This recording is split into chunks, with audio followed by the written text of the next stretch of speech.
The world we live in now would astonish our childhood self, not just because of the raging fires, viral outbreak, and blatantly corrupt anime villains who somehow materialize in real life, but also the amazing games that exist, the vibrant communities that persist through all the world's heartache, and the level of self-expression people are capable of. But as a nerd, they'd be really astonished in the way technology progressed. It may not seem weird because we're all living in it, but Hatsune Miku holograms, Pokemon Go, virtual reality, and air-conditioned fursuits are some of humans' most astonishing recent achievements. But living in current year, it's easy to proclaim that we don't live in an exciting world technologically, at least compared to what was expected through the lens of futuristic media that sparked the whole culture. Blade Runner, Ghost in the Shell, Batman Beyond, and so many more have laid the groundwork for the imagination of so many. The tropes and signifiers are defined and so rich that without flying cars, realistic holograms, or fully autonomous robot maids, many folks are disappointed in current year, as we have been since childhood. This isn't the future sci-fi promised.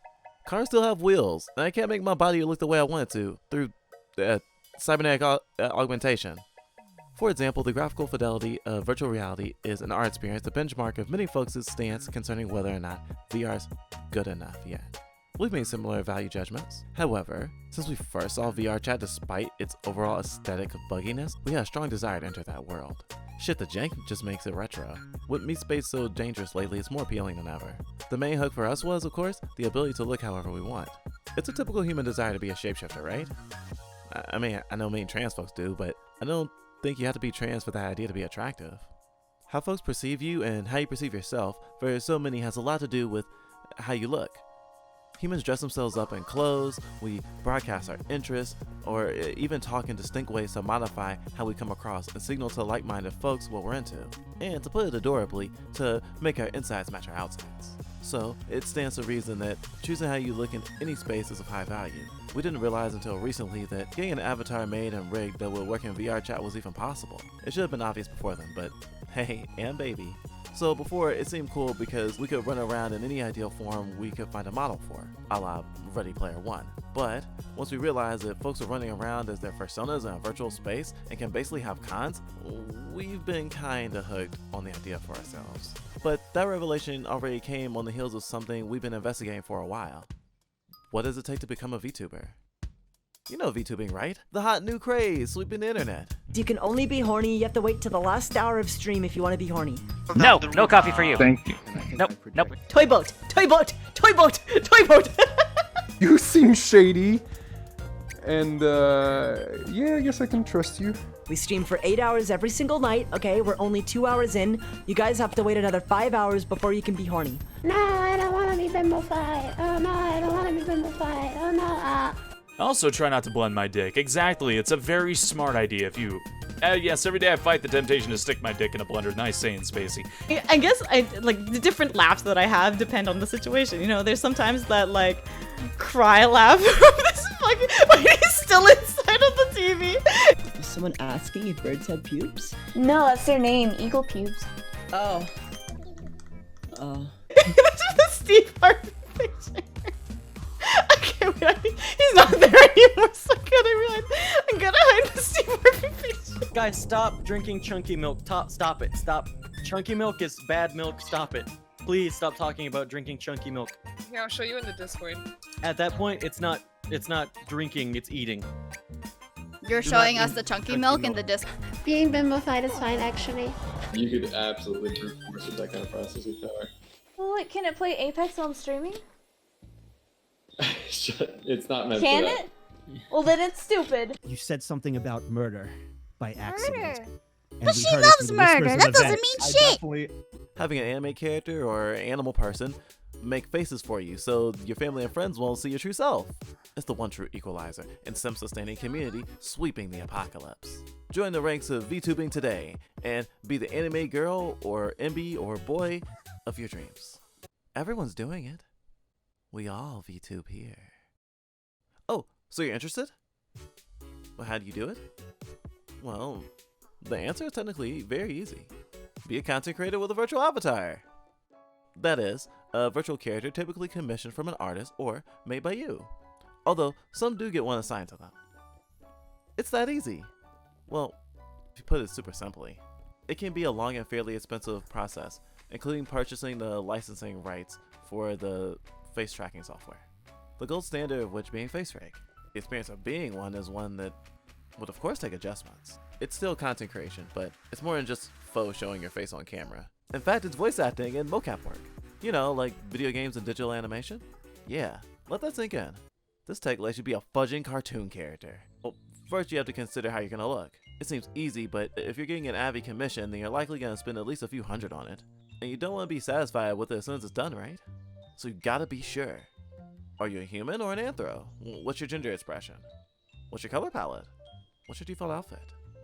Maybe as a furry you have an easy route of just transposing your persona, but it's a lot to consider regardless. When people think of you, this is what they'll see. It doesn't need to have any reflection of your meat space self. It's your perfect chance to be anyone. Even you. Most VTubers have the aesthetic of an anime character, and that's important because more than just any old other animated aesthetic, anime characters are kind of hyper-idealized and a subculture all their own, and that's going to be important for later, so just stick that in your cap. There are two types of VTubing: live 2D, which makes you look like a cel-shaded anime peep, or a 3D model, which makes you look more like a video game character. They both have their own pros and cons, but the main difference is live 2D Avis have less overall mobility. And if you're looking to go on the cheaper side and make your own VTube Avi, it is much easier to create a 3D avatar over a live 2D avatar if you are someone with little to no artistic ability, like us. As a weeb, I can vouch for the regularity my peers dream about being anime boys, girls, and MVs. I've had people run at me with real-life Chidoris, call me stupid as a term of endearment, and sneak pictures of under my skirt while I was wearing shimmy pan. Now, with technology providing the perfect chance, it kind of puts you on the spot, doesn't it? Okay, you want an idealized form? Here, someone's gonna make it for you. What you having? Cute? With a side of cute? There are cheap ways to get a VTube avatar, including designing your own, which doesn't take expert artistic prowess, but it can be a lot to learn, so it felt less accessible for us.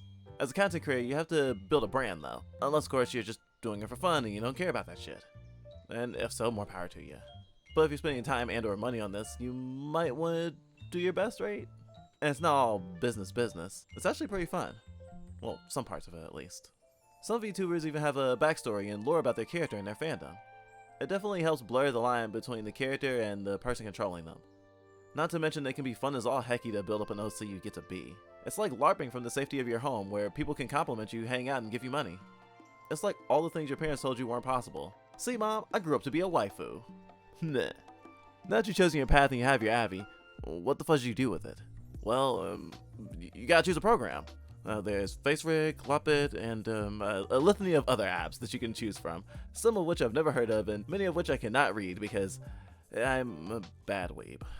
To tell the truth, here knowledge is power. If you truly want to brute force it and don't know Japanese, you could just pretend you're playing an imported Japanese game and Google everything and or throw caution to the wind and just plug and chug. Face tracking apps track your face movements and makes the avatar move its face accordingly. Or even hands if you have finger tracking, rigging for it, and appropriate tag. There are apps that make your avatar draw or type in sync with the hardware too. The level of immersion can be pretty spectacular. Remember, the tech works best in well-lit rooms, and if you have glasses, it could be a tad bit more difficult. All this animated reality stuff is pretty neat, but considering the recent rise of VTubing's popularity, there must be something behind why so many people are trying to implement it into their content, right? Well, imaginary viewer whose leading questions helped me make my point, I'm glad you asked. Because, other than weebs and furries who get to achieve an idealized self, there are those who see the benefit of having a face in their content without the need to actually show their meat space face. Self-image is probably a huge factor as well. You can be so many things. If you think you're unattractive, it's a real help to be able to disengage with that for a while. Or perhaps you need privacy in case meat space friends and family discover your second life. Did mentioning it feel like having a secret identity? Well, streaming does. VTubing has become as popular as ever in recent months, in no small part thanks to the plague, but that's true for streaming in general. Shit, we didn't even start this account until we knew the plague was going to be here to stay. So we're definitely part of this depressing gold rush. Some streaming equipment has grown in price and in recent months even grew scarce.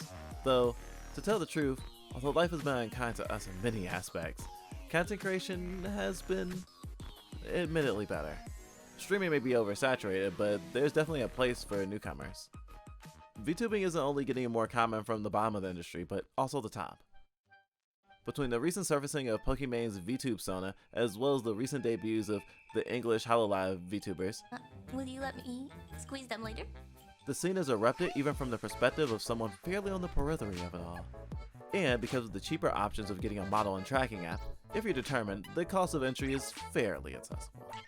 So of course I wanted to know more, as someone not only interested in becoming a VTuber herself, but also a person curious about if those saying that VTube's golden age is over and it's all downhill from here are right. After all, I'd want to be on a roller coaster that only goes up, not down. But to be honest, even if the pessimists and gatekeepers are right, we would still do it. The reinforcement of identity by itself makes it hella attractive.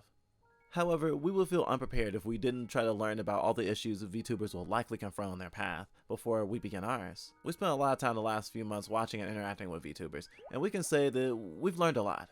So we wanted to share that exploration with everybody. Whether you want to be a VTuber yourself or just wondering what the heck this is all about. Welcome to Fluffbyte Presents.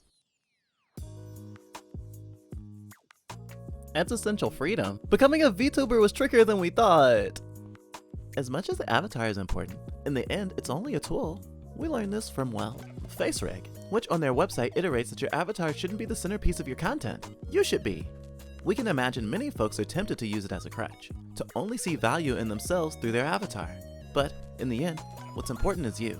It's just an extension of you.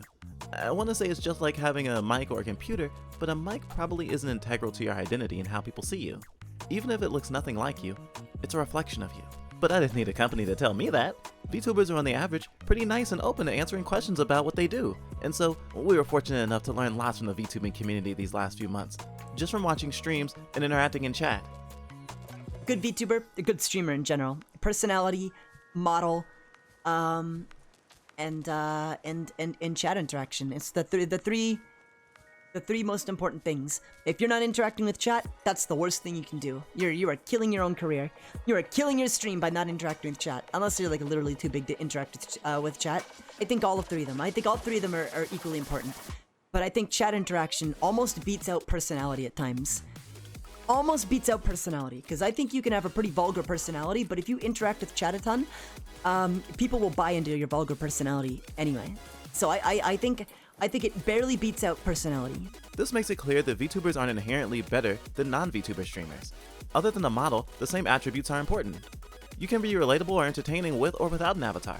It's different, not better. That's not to say that there aren't inherent benefits though. You don't have to worry about how you're dressed, your makeup is always perfect, fatigue doesn't show, no one can tell how wet you are. You're much closer to being that cartoon character you've always dreamt of. Being a VTuber is accessible to many, but not everyone.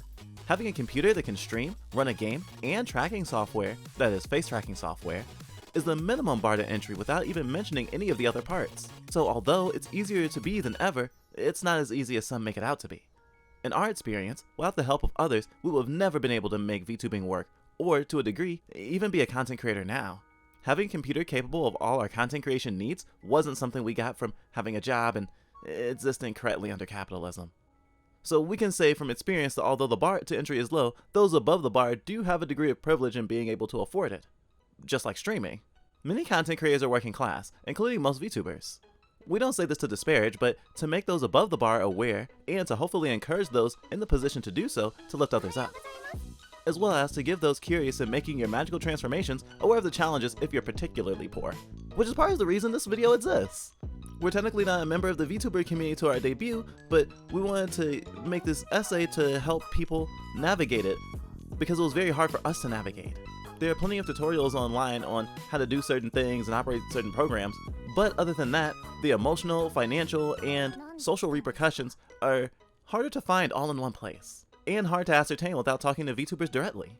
However, we will mention that one thing that has been helpful with financial accessibility to VTubing is the fact that, although, like most face tracking software, the license to use FaceRig as a content creator tends to be steep. There are cheap and free alternatives, but we ran into some issues with understanding how to use them because they were in Japanese. And it wasn't until we were recording this essay that we found that some of these apps actually did have English versions. It was just hard to find the part in the settings for it. Most folks just starting out using FaceRig won't be required to use the licensed version of the program unless they make at least $500 a month from whatever content they use the tracking for. So until you get somewhat notable, FaceRig is only like $20. And in our limited experience, the UI is a lot easier to understand. We mention this explicitly because many larger creators don't really need to know this. And a lot of fans do become VTubers themselves. Again, a lot of this information all isn't in one place. In our research, we got a lot of mixed responses on the use of FaceRig, whether you need the perpetual license for a single creator or not. However, FaceRig on Steam makes it fairly clear. If you seek to make money with FaceRig, the idea behind the pricing. Too long didn't read. Super simplified version. If you have a YouTube, Twitch, etc. channel that you are commercially using, as in it makes more than 500 USD per month, and is not just commercial on paper, and you thus end up needing to upgrade to FaceRig Pro to legally use it commercially for more than one video, we trust that FaceRig Pro will pay for itself, and then some, within the very first month. And after that, any use is profit. We trust that you will recoup that investment just as fast, if not faster, than any fancy microphone or a similar investment in your studio gear. And then there's this part. If you do not make as much as 500 USD per month from the channel where you showcase your FaceRig generated content, we do not consider that a significant commercial use. So, you're free to use the base $15 USD version for as long as you want, for as many videos as you want. Even if most VTubers are working class, the most visible ones are at least doing a little bit better. And just like any industry, oftentimes, there are only a few folks that are visible from the outside of the community or industry. So it's not that most VTubers are big, it's just the biggest logs float to the top. And kinda like furry fandom, there are those concerned that mainstreaming VTubing could lead to the end of an age. And basically the normies will ruin it. Especially in light of Pokemon's VTube Sona. I told you when no one listened. One misstep in VTubers as a whole will crumble. Gatekeeping is the only solution. Was I not clear? Now look what has happened. Look at it. Look at what you've created. Like many niche communities, VTube fans tend to like being in a smaller, intimate community. After all, the parasocial bonds a streamer and their audience tend to form can be really strong, and especially among small streamers, one can potentially have multiple paths of direct contact. And so the threat mainstreaming poses can be substantial. When you feel like you have this special place and you feel validated and understood, one might do nasty things to defend themselves from that perceived threat. The reaction to Pokemon's VTube Sona by the VTuber fandom was very nasty. She'll do just about anything for money as long as it benefits her. She's a Twitch thought. She's as boring as they come. Only reason she's relevant to this day is because she's attractive and has tits and ass. The point of being a VTuber is so that way you can still hide your identity, but still kind of have that human connection. But when you have a large ass streamer like Pokimane who shows her face on a daily basis, it doesn't feel very genuine. It feels more like you're cashing in on a popular trend to boost your numbers up just a bit more. I don't have all the answers. I don't know if gatekeeping is bad or good. However, I'm going to lay out some things to think about. Generally, what happens when you don't gatekeep a community from the infestation of people on Twitter is that they will then join said community, and guess what? They are then going to be the ones to gatekeep it. And what are they going to base it on? Your morals. Reading some of the things said, it was immediately clear some fans' concerns could only be solved by gatekeeping. Which sucks stale biscuits if you ask me. Protecting your community from toxic folk is good, but gatekeeping through pride and keeping the community free of those you feel don't embody your perception of a community is misguided at best. The general resistance the furry community has to mainstreaming we tend to support, especially because it's resistance to capitalist recuperation.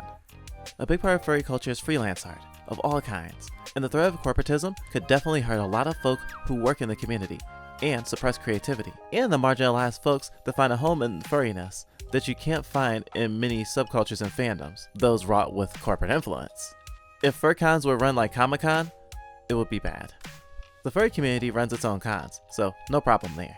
In contrast, the mainstreaming of VTubing does more than just make it more palatable to normies, but content creation is already with corporate influence. Twitch and YouTube both have issues bearing small content creators and not protecting their content creators from harassment and so much more, especially queer content creators. The funny thing is, the threat of the increased popularity from already highly visible content creators doesn't really dilute the community at large. Pokimane was already a big streamer, and it may help her to be a VTuber, but that doesn't mean that she's taking advantage of the VTuber community. VTubing helps small and big streamers alike, regardless of their reasons for doing it. Remember those inherent benefits we talked about? They can be a reason all by themselves. Even if one only wants a VTube for the convenience of streaming in their underwear, it's still valid. Listen, my immune system doesn't work. It doesn't make antibodies to fight off against infection and disease. So I have to be isolated from people, and I can't be around people because I get sick very easily and I have multiple organ involvement. It's more than a tool, but it's a tool all the same. That's not to undermine that there is VTube culture, even subcultures. For example, the furry side of VTubing is subtly different, though we don't have time to go into it here. If there's interest in a VTuber furry essay, we'll probably do it. So just let us know in the comments. Many folks who VTube have more in common with each other than just being a voicing mocapper. The most visible portion of VTubers are those with avatars that resemble anime characters. And particularly for that reason, a great many of them are weebs. And of those who VTube, and of course stream, the number making non-gaming related content is rather low. So what I'm saying is, if you're a VTuber, you're probably a fudging nerd. And your followers are probably fudging nerds. If you're watching this video, I'm gonna have to diagnose you with nerd also. Unfortunately, nerd culture historically has had a problem with gatekeeping. Some likely don't like the idea of VTubing becoming mainstream from the sense of ownership over streamers or the community at large. Just like many gamers don't like the idea of queer people, women, and minorities being more visible in games from a sense of ownership of the culture of gaming. Despite how shitty it must feel to think that your community is going to be stripped from you or made worse by new people being in it, and potentially for being in it for the wrong reasons, we can assure you that letting a community grow and change through the influence of new members is not how a culture dies. It's how it grows and changes. This isn't colonialism. It's not being taken. It's being shared. And there are a great many nerds whose nerd culture is the only culture they've ever felt really threatened with losing. And so we must encourage white people. And so we'd encourage those people to, in good faith, as people who have had that issue. There are a lot of people who are used to having their experiences ignored, of having their culture taken. And though it may sound weird for me to equivocate any gaming culture with anything like ethnic culture, I have to admit, my being blackness and my being a weeb are sometimes in competition. My inherent identities are just as important as my chosen ones. Did I just tell white gamers to talk to PLC people about having their culture taken? About VTubers? Kill the cringe inside of you, kill the cringe inside of you, kill the cringe inside of you, kill the cringe inside of you, cringe inside of you, touch yours inside of you. But anyway, a new wave of VTubing creators and fans doesn't mean the death of VTubing. It means the birth of a renaissance. It's like I basically did like a new game plus in my own life. Perhaps the most valuable part of VTubing that excites us is defining ourselves. It's not perfect, but we chose it together. Or rather, I was elected by the rest of the system because my son is the cutest, and we've had it for the longest time, and I used to be the original host, so I guess it just made sense. Fluffbyte Presents! Fluffbyte is a plural system ruled by many minds. Many different entities were all caught together, one day, falling into the human world, and flooding into one human body. The host is whoever at the time takes the most responsibility for the safety of said body, and making sure that in case the system needs to go stealth, that they can act like one person, and not multiple creatures all shoved into one body. Fluffbyte Presents. Electing a single Sona to be our VTube avatar was, for those reasons, both very difficult and very easy. As a system, we all want to be able to take up space, but just like in meat space sometimes, one or two of us has to take on the most responsibility. And right now, that's me and Punkbyte. Punkbyte takes responsibility for YouTube, and I take responsibility for Twitch. In a more perfect situation, we would have gotten models for me, Punkbyte, and Phantobyte, and Mochabyte, at the very least. Beyond that, we have to acknowledge our bias, and the opportunity to be idealized is super heckin' exciting. For gender euphoric reasons, furry reasons, weeb reasons, and just a higher sense of autonomy.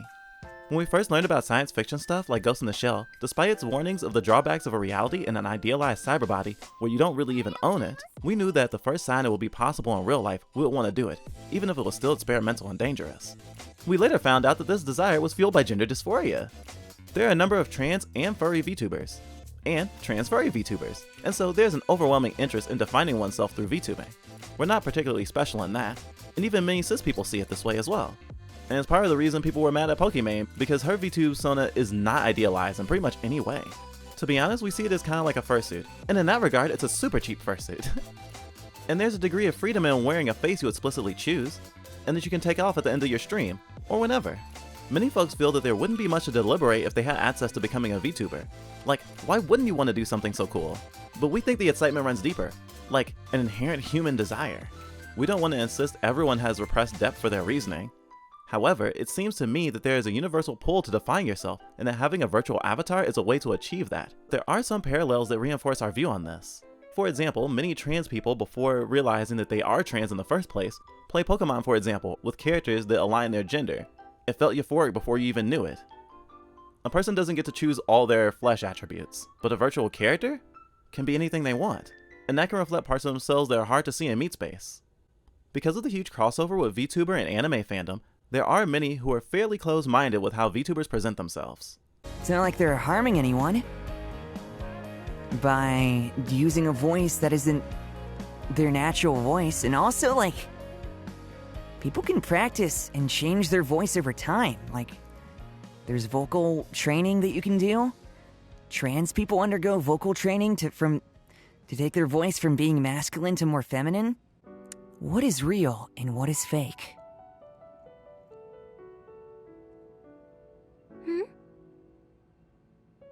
Can we even perceive reality?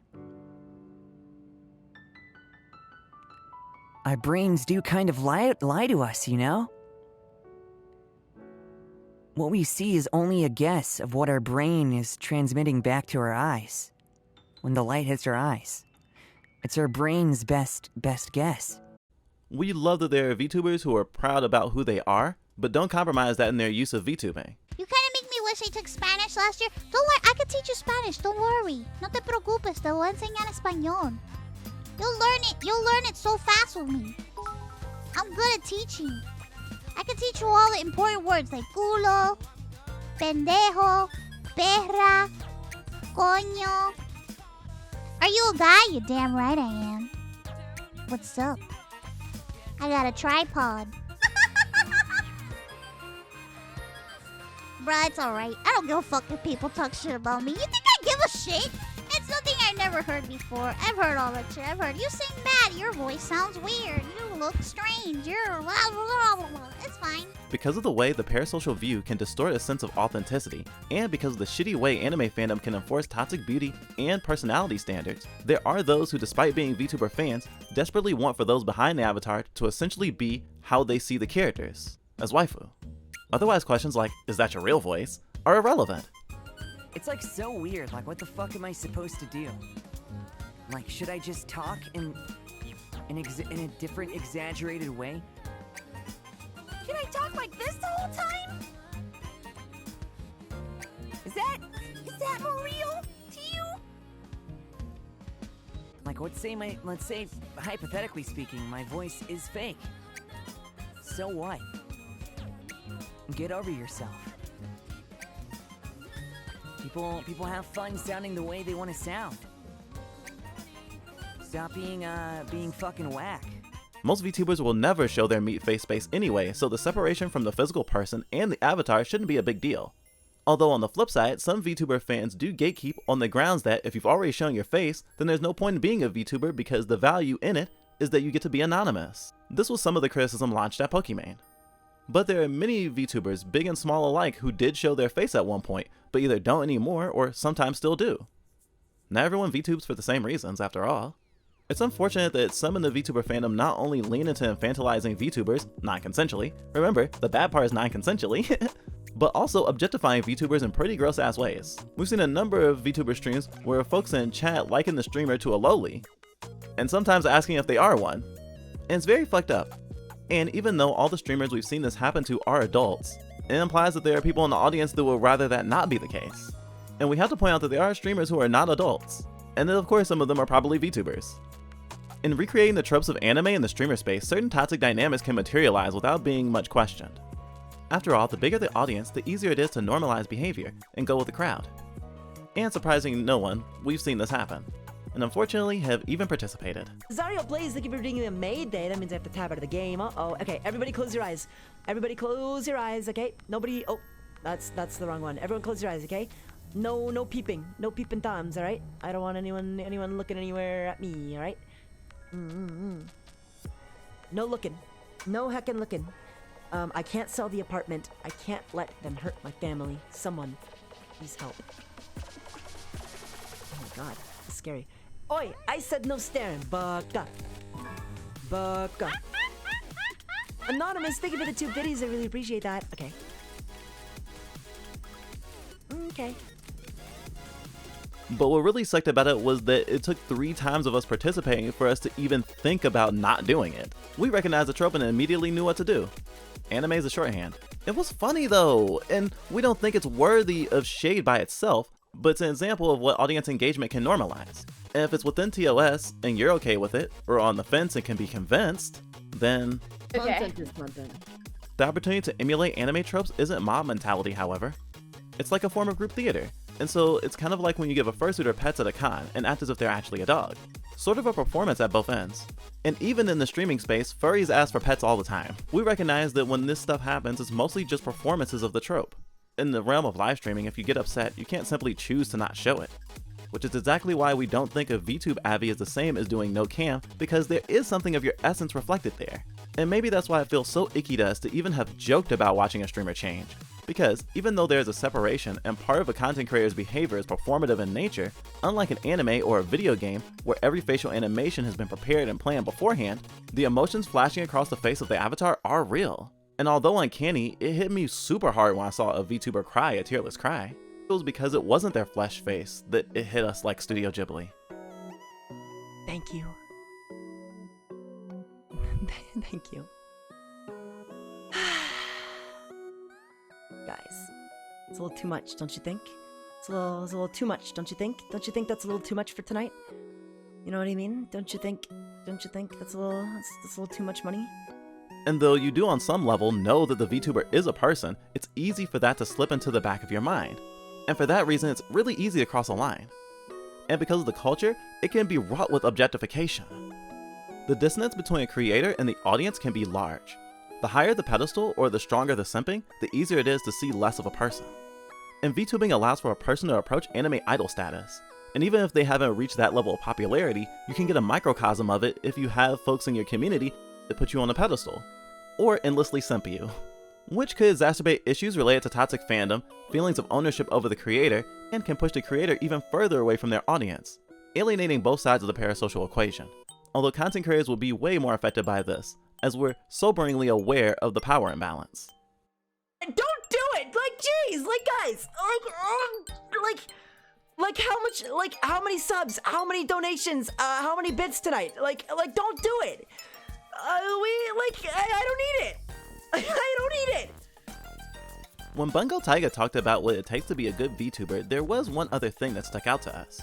You are killing your stream by not interacting with chat, unless you're like literally too big to interact with chat. But if you're literally too big and chat's scrolling by so fast that you literally can't interact with it, I think you're probably at a point where you're like, you've reached idol stardom, so you probably don't need to worry about it. Because people are already like simping you no matter what at that point. But like for you know, if you're trying to grow though. But a stream we caught of hers after this had a moment where someone complained about not being acknowledged when talking in a chat.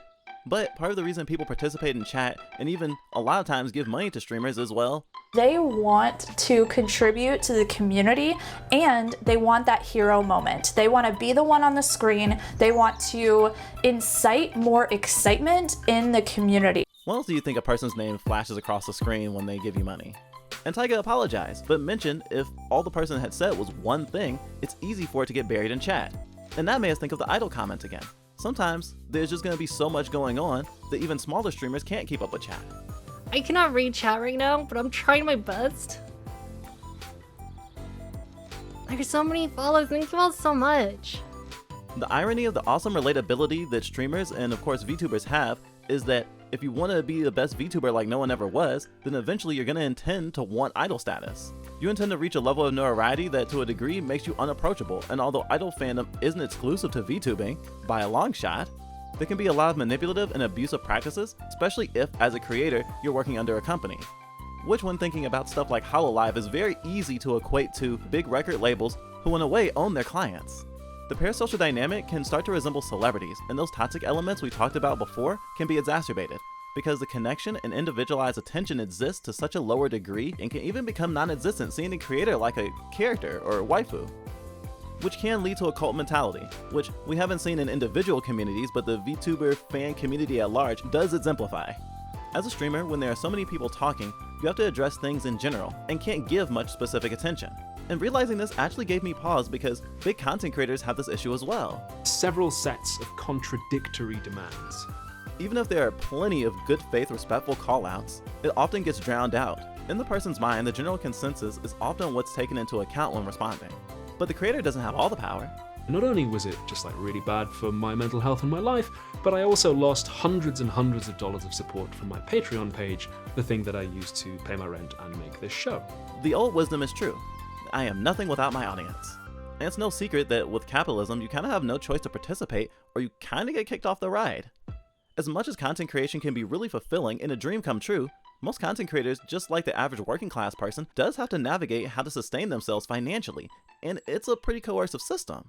And not at all helped by the fact that YouTubers and Twitch streamers under a certain point of popularity are in a gig economy. Monetizing videos and getting donations are the ways that creators sustain themselves. The platform pats itself on the back for all the money they get to make. This leaves creators having to go above and beyond to form a bond with their audience, even if they didn't intend to at first. And sometimes that bond and that need to perform for money, even if only in part, influences a creator's behavior. Because of course it does. So put it more plainly, technically, if you're uncomfortable, you can always turn off your stream. But that's just like the freedom someone that has to walk out on their job. The door is right there, but it does have a cost. Although being a streamer technically means you have more freedom than the average person. Hey, it's just one stream. Your attitude in handling these difficult situations is gonna follow you in your career. There was one stream we saw in particular that inspired us to make this video. That made us feel like we had to. Less for streamers, and more for people who watch streamers. And it's ironic that this is our Halloween celebration video because when we saw it, we were at our height in being engrossed with VTuber culture, at least from the perspective of a viewer. And at first it was showing us just how amazing it can be to be a streamer, especially a VTuber, and how this all can elevate the experience of a game that you would not get playing by yourself, or watching a commentless Let's Play. A commentless Let's Play. But soon, it turned into something that was frightening, both for us as a streamer and as a viewer. It definitely just looks like there's someone there. Nah, I can't see it. There's a shadow or something? Yeah, I'm pretty sure there's a shadow or something, you know what I mean? Like, I am like 90%. Turn 180 degrees and walk backwards.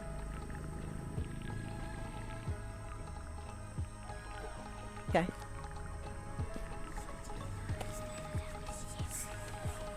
See, now I'm hearing whispers, guys, and listen, I could just be paranoid. I could just be paranoid.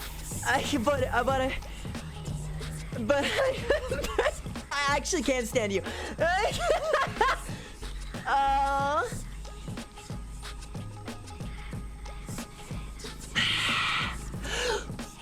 I can't, guys, do I have to? Oh, I literally have to now. Hang on. Jesus! Boom! The man that has your soul commands you to do it. Blue planet? There is more. Blue planet? Blue planet? Son of a bitch. Okay, fine. Oh my, jeez. Nuts to flex. Alright. For Codlack! Okay. Alright, we need to stop. I need to address something. You guys are amazing. Holy crap. The amount of support tonight has been insane. I don't even know. I think this is probably one of the best months I've had on Twitch since I started, and I know I've only been going for 4 months, but still, that's saying a heckin' lot. You guys are heckin' amazing. You guys absolutely need to chill with it, okay? No more for tonight. We've gotten so much love and support tonight. No more, okay? Like literally, like you've pretty much like, I made more in tonight than I probably would have made in my entire like week of like actual work. Okay? We have made too much, okay? So there's no more is necessary. We're fine. We can just chill tonight. Or we can just chill for the rest of the night. I've basically made what I'd make in a full work week at my old job in a single day. Okay? The simping is off the charts tonight. We've done it. I think we've all came out and we've done what we came to accomplish, okay? We've gone out and we've done it, all right? We made Taiga cry. You made it. You did it. You made me cry. You made Taiga cry. That's what we wanted, right? Do I need to give you another $1,000 for you read my queued up? No, you don't! No, no! No, you don't! You don't, Blue Planet. Trust me, you definitely don't. You definitely don't. Thank you for the 2 biddies. Just sit back, relax, okay? All right, kick your feet up, okay? Put the blanket on, put it on. Sip some hot chocolate, okay? And relax, okay? If every single person in chat right now isn't heckin' vibing in the next 3 seconds, okay? Okay? I'm gonna single-handedly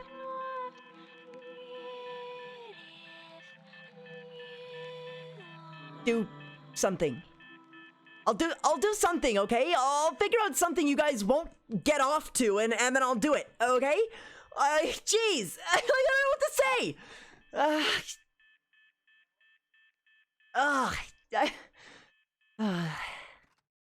I'm okay.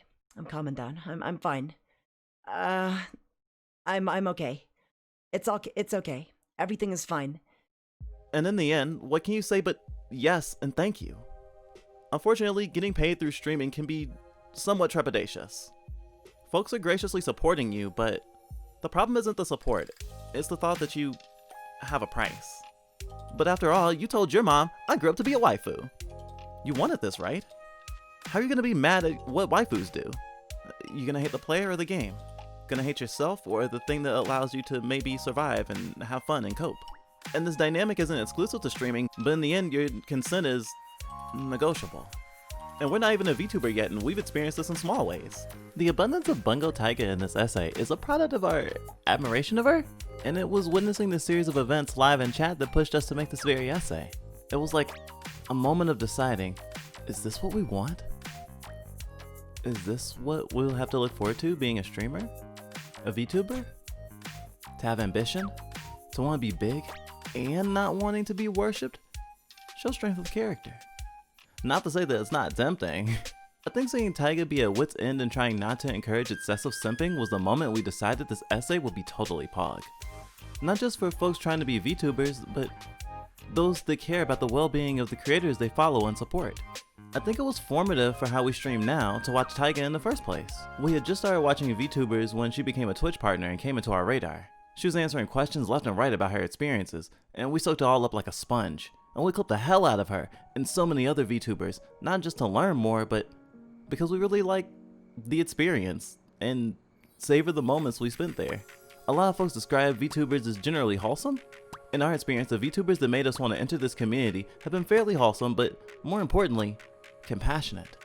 You know, practiced, I streamed a lot, and then I just listened to my own recordings, I edited my own videos, and I just started to learn to like it, you know? I just started to understand that this is what I sound like, this is my instrument, this is my voice, and this is unique to me. This is something that only I can do, and only I can do these particular voices the way that I do them. And you know, it's just like any other instrument. You have to train it, you have to practice. We were worried at first about entering the VTubing community because the proliferation of anime tropes applied to real folks, in particular when it applied to gender. But Taiga made us way more comfy wanting to participate as a trans person because she's the trans positive streamer. Is it offensive to ask people in the LGBTIQ their gender? No? I don't think so. Might be a little annoying for them though. Especially when you could just check in the panels. Taiga, don't be mean to Bungo Mama. It's okay. She can take it. She's a big girl. She's a big girl. I don't know, it depends who you ask. Some people will get really annoyed by it. Or the stream title. It is in the stream title. I'm a cute girl. Brackets male. To be honest, it feels kind of weird to admit this given we've been in transition for so long, but watching Taiga kinda sorta gave us confidence in starting to go by all pronouns like we wanted to do for a while, considering the gender variation of our system. And Taiga's more earnest moments really reflected some of our same experiences as a trans person and as a streamer. Anyway, Taiga, if you happen to be watching this video right now, thanks! Why not like, comment, and subscribe? If you stayed this long, I hope you had a good time. despite the reminder of such a challenging stream for you. But, thanks for noticing me, senpai. Considering the angle of doing this stuff for fun is an option, there are a few folks who would turn down the opportunity to make a living if presented with it. Although if you're doing it for fun or as a hobby, there is that time commitment part. Even for folks not doing it as a career, there's always a chance that you can make enough money that you can work less in a day job, or not at all. Not to mention all the disabled people who make money through streaming, who have problems having jobs in other ways, like ourselves. And thinking like that, it's like most other jobs under capitalism. Our day job experience, for example, is pretty much all service work. All stuff that being a people person makes you excel at. We like people. We like talking. It's part of why we love streaming so much. But we know that those skills have a lot of applications, and some of those same tactics you learn in that kind of job are useful in streaming, but they don't all feel good. And it becomes second nature after a while. Some stuff like sweet talking and manipulating others is just par for the course. Technically, learning how to better engage your audience, getting more subs, donations, or follows are all ways of manipulating people into doing what you want. Not all manipulation is evil, though. I mean, I'm incapable of, like... What's the opposite of smiling? Frowning. But yeah. Got me this morning, guess what that means? It means, Calibulg, you're putting it in the bank. You put that shit in the bank. I didn't stutter. I said to put it in the fucking bank, dude. Shit. Oh no. Why? Am I just low-key chaotically stupid? It's very endearing. Oh, yay. Well, what if it keeps you guys around? I guess it's all worth, like, something in the end, right? But after all, the avatar and all the equipment are just tools. People stay for you. Even if they can't see your flesh, Mac.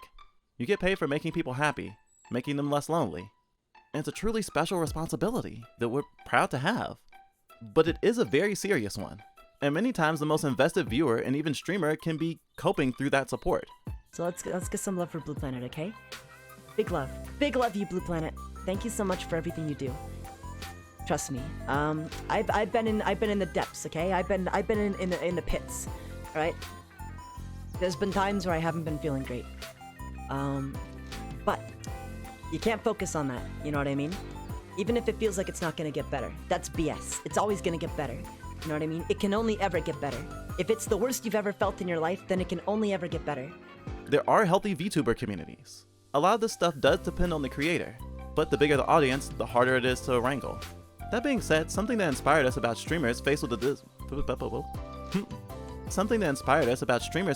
dilemma is that you can exercise your boundaries and it can be okay. Like a lot of things in life, you kinda gotta pick your battles. Although we do know streamers that wouldn't dream of compromising their comfortability or standards for money or growth, it's definitely the harder thing to do. But when it does happen, it makes our hearts smile. Hey, this is a fictional character in your mind. A lot of them have popped up with their own entire magic, tragic backstories. But it doesn't matter, because you're not watching a person, you're watching a character. This is how VTubing started. This is why it was so fascinating. Imagine having an anime waifu, but instead of just being beholden to their 12 episodes of screen time, they are actually able to interact with you. Back to the roof. Any hoozles. Let's catch up on chat. Drizzle thinking about toes. Toes are nice. Yeah, I was thinking about toes. Yeah, of course. Toes, yep. Toes. Gosh, that's gonna be on screen for the thingy. Actually, I think it's gonna be funny to be on screen for the YouTube video. That's actually fine. Military grade diapers, gamer diapers, and it's just like, what the heck were they talking about on stream? Hi, YouTube. Diapers, am I right? I get bullied so much. Thank you. Okay, let's see. Hey, YouTube. It is, oh gosh. I'm nervous. Streaming, but also, to talk later. That's so weird. It's like videoception. Hi everybody, this is Drizzle and Punk, co-fronting for you at this time. If it has not been obvious, then our VTuber debut has come and went. this has affected how the videos turned out in several ways. Just like the fact that I exist now, and I'm here. And we had to add an extra amendment to the video because we discovered that there was a YouTuber who did who did the video that we were trying to do like a month ago. Nuxtaku is a YouTuber that I never imagined I'd be mentioning on this channel. VTubers, virtual YouTubers, my new arch enemy. Okay, fine. Now that I lulled you into this video with a false sense of security, prepare to get your buttholes torn wide open as I show you the rabbit hole, the likes of which you've never seen before. However, his video was very informative because he also explored the VTuber community. Unlike me, he explored the VTuber community as a creator by collabing with several different VTubers. He even considers himself an honorary VTuber. As someone that's gotten to know a lot of VTubers in this community over the past couple of months, I've collabed with projektmelody, with Yourenigma, both of which I am extremely friendly with and speak to on a pretty much daily basis, and I've gotten to know so many others. The community is wholesome overall, as far as the different communities I've met, and I've met a lot. Which is hard to disagree with, because even in our exploration of VTubers, we saw him popping up in VTuber streams left and right. And it was like, wait, I can't escape Nux. The meme lord is everywhere. We didn't expect to ever have any reason to platform Nuxtaku.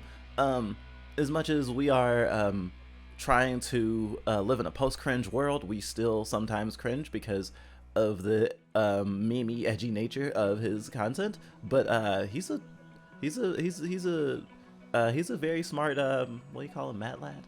He's a very smart mad lad, and his video about VTubing definitely is worth a watch. But now with VTubers growing in popularity and just being another way for someone to express themselves, this line between character and individual is becoming more and more blurred. But I think something that Nux really touches on that we are very interested in our deep dive into VTubing is the difference between the creator and the character. In our exploration, we have spent a lot more time watching English VTubers than Japanese VTubers. The differences are more how the audience interacts with folks. I think that the sense of a character being the thing on screen as opposed to the person is something much more in common with Japanese VTubing. But Japanese VTubing, which takes a lot of cues from Japanese and Korean idol culture, definitely has an air of inauthenticity, I suppose. Much like boy bands in the 90s and just kind of rabid fan culture. And there is an understanding that the characters are different, that the idols are not the person. But wait, what is idol culture? Idol culture is actually a craze that gained its traction in Japan following the success of and infatuation with a French musician named Sylvie Vartan during the mid-60s. Sylvie had risen to pop prominence in France, being marketed as the twisting schoolgirl. After some back-to-back hits on the French charts and an international hit in Japan, her innocent pixie dream image landed her a spot in Michel Boiron's 1963 film Cherchez les idoles. The film touched down in Japan the following year, and the term idol started being used to describe any cute-looking musician or actress, and the Japanese pop culture and marketing monolith was born. Idol culture was and is comprised of two equally strange and ethically gray halves, the Idoru and the Shinitai. Idoru are the idols, young teenage pop artists who are discovered by agencies, often through live audition shows, to become manufactured and heavily scripted pop group members. Not using manufactured as a buzzword to criticize pop artists either. I literally mean they are engineered to accommodate market trends. Everything from their hobbies to their outings to who they were seen with to how they dressed were regulated and rehearsed by the production companies that had signed them. It's been known that a lot of these virtual YouTubers, or even idols from actual K-pop or J-pop bands, they are owned by their producers. You may feel like you're talking to somebody, but you are talking to a puppet following the obey every whim of the person that controls it. That is what I like to call a character, not an individual, despite being a person behind the machine or a person holding the microphone. I do think it's a relatively toxic environment for the VTuber or K-pop/J-pop idol in question. Real life idols have lost jobs for being in relationships or getting pregnant or doing things that go against the innocent nature of idoldom. And because idoldom, even English VTuber idoldom, definitely has an air of innocence to it in its same way that can lead to infantilization of creators. I think it's a lot less so because a lot of English VTubers are, like ourselves, very upfront about their life. Though I think that you can have a little bit of both worlds because people talk about their own lives and give a lot of inspirational anecdotes and advice about personhood and self-confidence and being a creator. But they still have lore and they still have a cute pet name for their community and they still play a role sometimes. I think that having the separation between the performer and the character is something that a creator should be allowed to have, but I don't think every creator needs to have that. Although at the end of the day, the audience is what is determinant of that creator's experience, I suppose. There are a lot of people who don't want to know about the person behind the VTuber thing, and I think that that's fine. Though the people who are invasive about it, the folks that want to dox, the folks that want to invade the privacy of folks are pretty crappy. It's definitely not only an issue in VTubing. Content creation on the internet is rife with it, and I think that the fact that there are many folks that are characters in their own right position themselves into VTubing doesn't disqualify them as a character. A lot of content creators, like for example ContraPoints, use dialectics and characters within them to show their position on topics. Contra's even said in an ItsOllieTaylor talk that she does it purposely so that when she gets criticism, it doesn't feel too personal.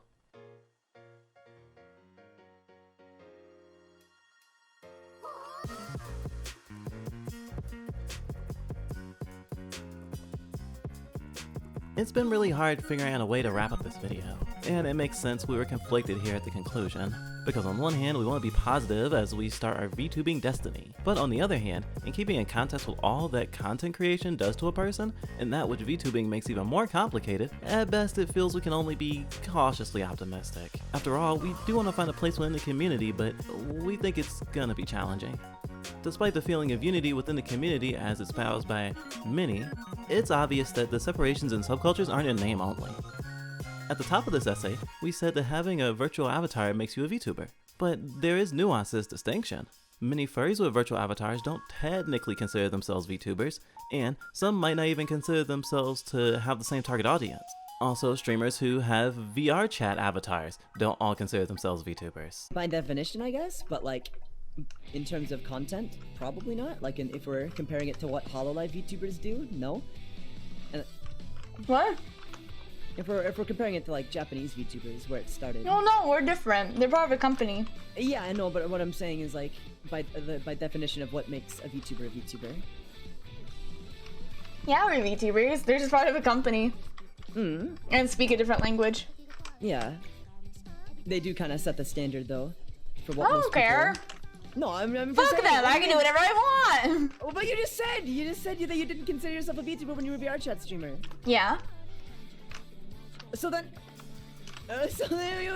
Hell, some of the folks we could have featured in this video might not consider themselves VTubers. Pokimane, despite having a virtual avatar and receiving encouragement from the VTubing community, said that her avatar is for off-cam days and isn't replacing cam. And of course she did give credit to the community when she made her debut, however, it doesn't seem like she wants to be a VTuber per se. It's kind of like identifying as a gamer. Some folks play a lot of video games but don't identify with the label, while others still feel that for better or for worse, that gamer, or gamer, is part of who they are. Within VTubing, there is a difference in community, and perhaps like Western anime and anime? Japanese anime? They're just different because they arise out of different circumstances, with different influences and tropes. And maybe for that reason, the English VTubing world is of course more approachable. It's so funny. I've never seen a Hololive girl, lol. All the VTubers we follow have talked about them before, but but never seem to directly interact. Yeah, they don't. They're a totally different community. They probably don't even know we exist. Have you guys heard some of the things that Hololive streamers say? Have you heard some of the things that Hololive streamers can say and like not get canceled for? I think it's hilarious. Like, if any English VTuber said even half the things that those Hololive girls did, bro, there is not a chance. There is not a hecking chance they last in the community more than a week. One of them is an outright pedo. I don't think they're a pedo. I'm sure they're joking. But they joke. But the fact that they're joking about it and get away with it, I think it's hilarious. Because that would not fly in the English side of things. And yet, at the same time, all the people who would condemn it on the English side of things pretty much stand these VTubers. I don't know if it's because they're Japanese and there's just like this language barrier, and it's like, oh, they're cute, they're laughing, they're having fun, it's funny, it's a joke. That people don't like, that people just don't care. I don't know what it is. I think it's funny though. It could be that Japanese VTubing is entrenched in enough Japanese idol culture that many fans feel that idols can do no wrong. Considering a Japanese VTuber is more likely to be putting on a character and wants their personal life very separate, something that many fans in that community are used to, it's easier for culpability for wrongdoings to be less severe, and for anything they say to be taken less seriously. But even with the proposed anonymity, they're still under a ton of pressure. So much pressure, in fact, that it doesn't surprise us that many Japanese VTubers go past a questionable degree of emulating anime tropes to endear themselves to their audience.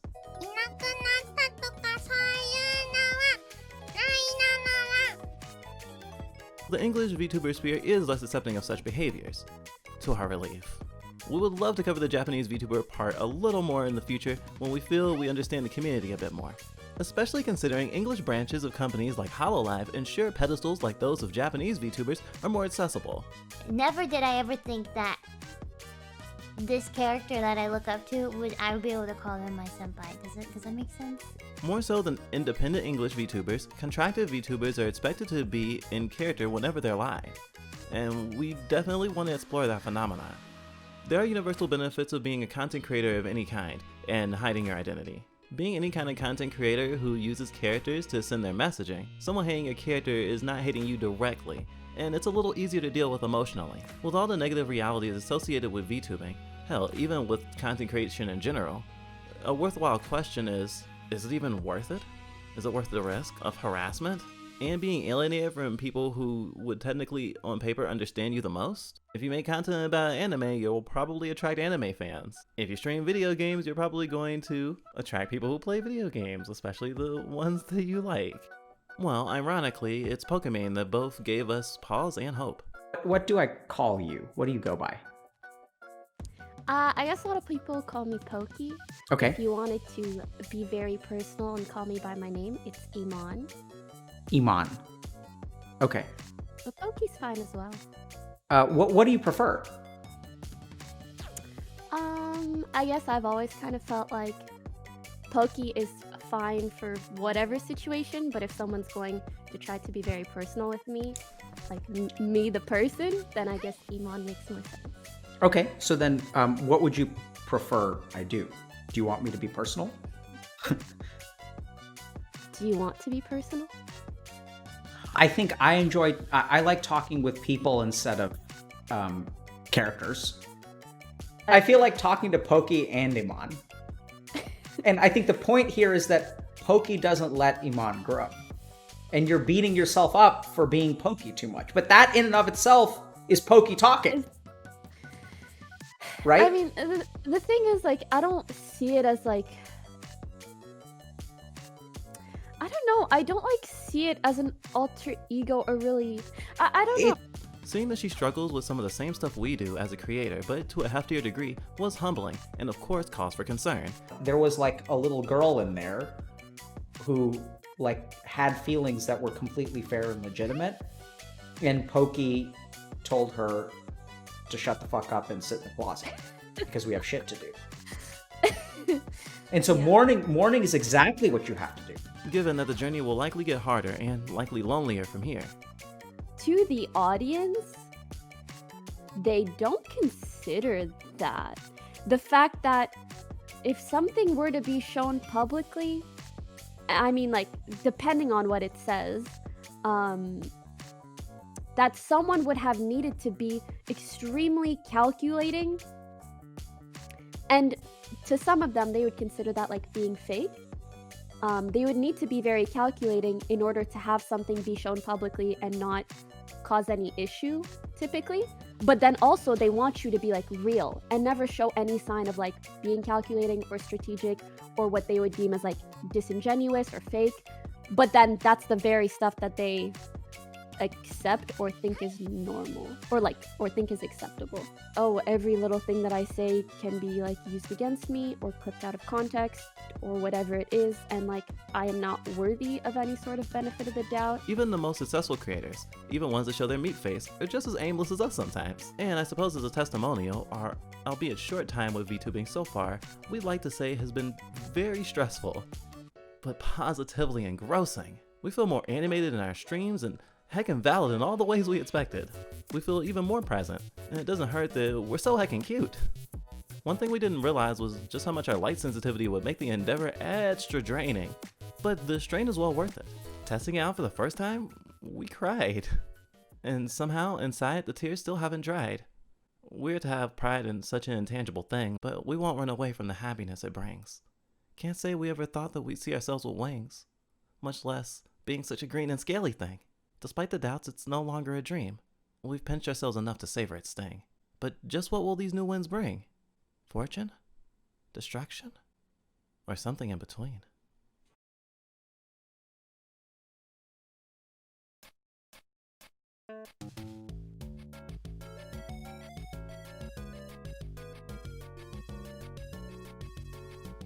Hey everybody! Hope you enjoyed the video. It took way longer to make than we intended, but that's the way the diaper crinkles, I guess. Thanks for being patient with us.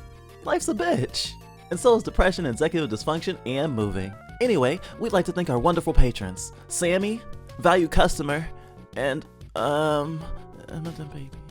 I'm sorry, could you speak up, babe? I'm a dumb baby. Yeah, but who's the last patron? Support us on Patreon to have your name read out in essays too. And remember to catch us on Twitch, Monday, Tuesday, Friday, and Saturday at twitch.tv/Fluffbyte. But above all, everybody new and old alike, take care of yourselves.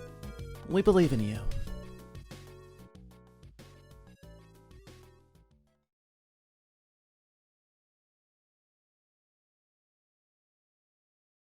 Or simply watching a commentless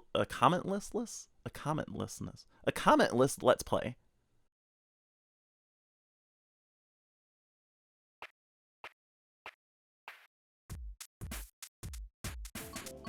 Baby park, baby park, baby park.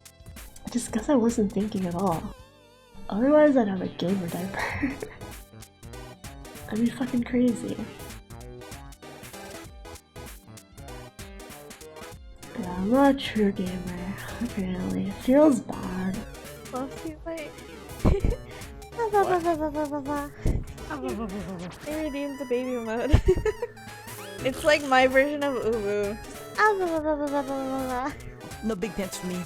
Only diapers for me. Little baby pants. Baby pants only, please. Only burger pants for me. Get it? Burger pants? Judge. Taiga little confirmed? No. No. I'll pass. 100 meters. Oxygen efficiency decreased. But $20 is $20.